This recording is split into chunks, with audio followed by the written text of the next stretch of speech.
po namin Percy. Ayon sa mga pag-aaral, sa ngayon ay patuloy na daw umuunlad yung ating bansa base po dun sa peso versus dollar po, di ba? Sabi ko sa mga balita. Sumasang-ayon po ba kayo? Hindi.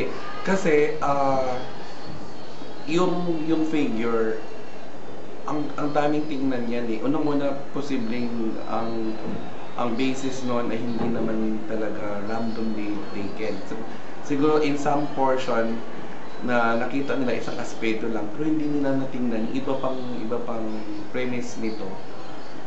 Kasi kung titingnan natin sa number of employed Filipino at saka sa purchasing power of the piso of the Pinoy is hindi talaga siya equitable. Ibig sabihin, hindi siya naramdaman. Hindi talaga siya random. Pero